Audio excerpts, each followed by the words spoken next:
எல்லாருக்கும் வணக்கம். இன்றைக்கி நான் ஒரு புது டிஷ் செய்ய போகிறேன்.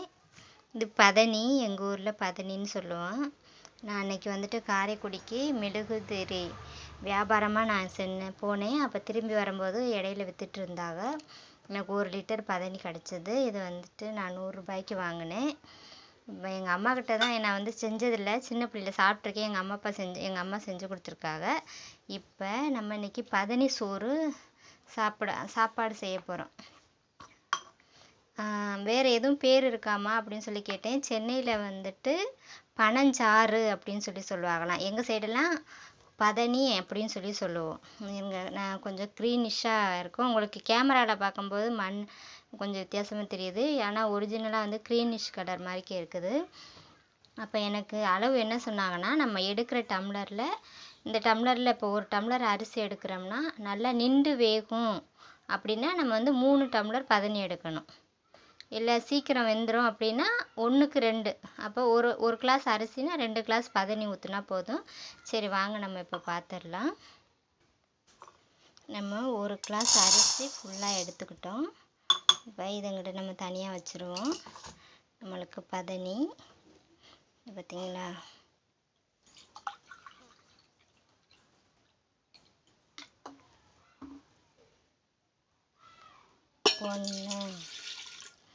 நம்மளுக்கு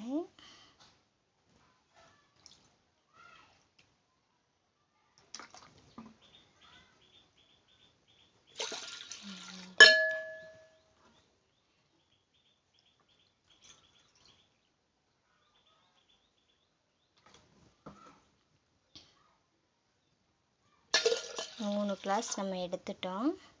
இப்போ நம்ம எப்பவும் போல் சமையல் செய்கிறதுக்கு நம்ம கேஸில் வச்சு ரெடி பண்ணிவிட்டு நம்ம சமையல் அது பண்ணுவோம். நான் அதுக்காட்டி ரைஸ் போயிட்டு க்ளீன் பண்ணிவிட்டு நான் வந்துடுறேன். நம்ம சமைச்ச பிறகு நம்ம உங்களுக்கு மறுபடிக்கும் நான் காமிக்கிறேன். ஆனால் நம்ம இந்த ரைஸ் செய்யும்போதே வந்துட்டு நல்லா கம்ம வாசமாக இருக்கும். நம்ம இதுக்கு வந்து சுகர் எதுவுமே ஆட் பண்ண தேவையில்லை. ஆனால் இனிப்பு அதிலே வந்துட்டு நம்ம சமைக்கும் போதே நம்ம பதனிலே வந்துட்டு இயற்கையாக வந்து இனிப்பு கிடைக்கும் நம்மளுக்கு சமையல் செய்யும்போதே. சரி, ஓகே ஃப்ரெண்ட்ஸ், இப்போ பதனி சாதம் ரெடி ஆயிடுச்சுங்க. பார்த்தீங்களா, நம்ம வடிக்கலாம் தேவையில்லை, நல்லா வெந்துருச்சு. சரி, நம்ம பண்ணிடலாம்.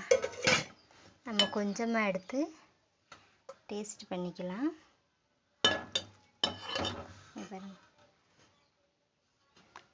நல்லா சூடாக இருக்குது, நல்ல மணமாக இருக்குது,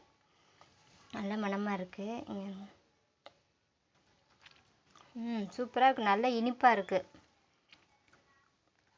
நீங்களும் செஞ்சு பாருங்கள். மறுபடியும் நான் வந்துட்டு 1 கிளாஸ் பதனி வந்து எக்ஸ்ட்ரா ஊற்றுனேன். ஏன்னா ஃபஸ்ட்டு டைம் செய்கிறதில்ல, அடுத்து செய்யும்போது கரெக்டாக நான் உங்களுக்கு அளவு சொல்லிடுறேன். இப்போ ஒன்றும் இல்லை, 1 டம்ளர் அரிசி போட்டிங்கன்னா 4.5 டம்ளர் பதனி வந்து ஊற்றுங்க. அப்போ நீங்கள் போடுற அரிசிக்கு கரெக்டாக இருக்கணும். சாப்பாடு வந்து நின்று வேகுதுன்னா ஓகே, நல்லாயிருக்கு ஃப்ரெண்ட்ஸ். நீங்களும் செஞ்சு பாருங்கள். என்னோடய சேனல் பிடிச்சிருந்தா லைக் பண்ணுங்கள், ஷேர் பண்ணுங்கள், சப்ஸ்கிரைப் பண்ணுங்கள். இன்னும் மற்றொரு புதிய வீடியோவில் நான் உங்களோட சந்திக்கிறேன். தேங்க்யூ ஃபார் வாட்சிங். God bless you all. Thank you friends, thank you.